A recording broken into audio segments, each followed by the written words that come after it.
So far today, dry air is king. It is keeping Francine from intensifying. Winds have stayed the same. Now, we have been watching that pressure closely, and it has been steadily dropping since the earlier afternoon. So we will see if that is a continuing trend. That would indicate it may be trying to intensify, though we really have not seen that on satellite, as that dry air is really choking off the core of the storm. And if that core cannot get any healthier and really start seeing the abundance of thunderstorms, this is not going to intensify very rapidly. Now, the intensification is expected to continue into tomorrow. Maybe conditions become a little bit more favorable throughout the day. Now, it doesn't last for long, because as the storm nears the coast, we will start to see the conditions worsening. Strong wind shear and more dry air will likely either start weakening the storm before landfall or right after landfall, certainly. And what we're looking at right now is possibly a 2, but that is far from being written in stone. Tomorrow, as I'd been mentioning in earlier weathercasts,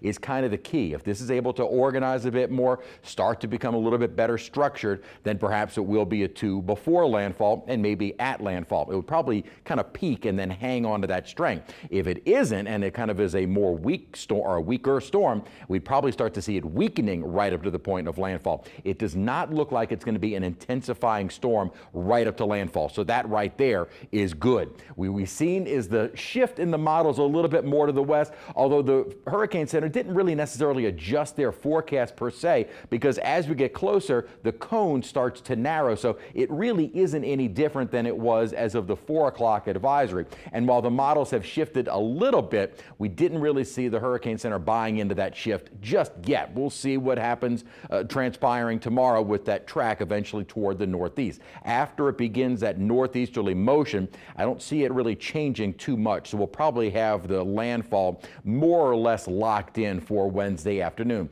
Now, the strongest of the winds are really right near the core or within some of the thunderstorms near the center, because the buoys right around the center are not even anywhere close to being tropical storm force. So at the moment, the wind field is very, very small. Of course, that is expected to change if the storm does intensify. As I mentioned, though, right along the coastline, we've got strong wind shear as well as even more dry air. What'll start turning the storm is this ridge of high pressure. It's basically following along that path as well as an upper trough that'll be over Texas. That will help the storm start moving toward the northeast, which is anticipated during the day tomorrow. It may be able to kind of get a little pocket of some moisture that's able to strengthen even within some increasing wind shear, but certainly by the time it reaches the coast, that wind shear is going to start ripping it apart, and the dry air is going to be a huge player in this. As I mentioned, it's already playing a factor in the storm that models weren't really seeing at the time, so they've started to back off on that rapid intensification, and something for us, not only keeping the storm a little bit weaker, but as that dry air wraps around as the storm gets closer to us, that will start eroding away a lot of the rainfall that we could see from the storm. So it may be that those higher totals of 4 to 6 inches are never realized, that we see much, much less, because if that dry air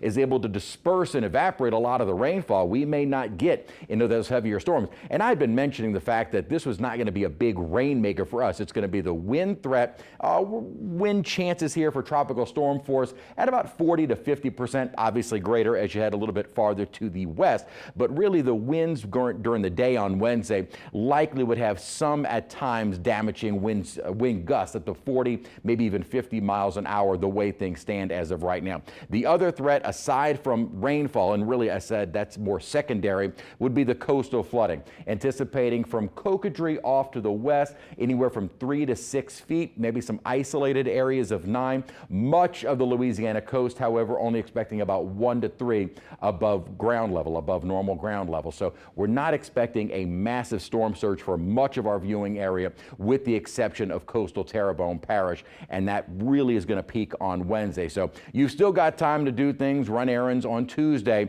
And again, it's not going to be very dangerous here on Wednesday. Not a great day to be out on the roads, but if you absolutely needed to be somewhere on Wednesday, it would still be okay for much of our area, the way things stand right now. Quickly drying out and then warming up as we head into the weekend and early next week.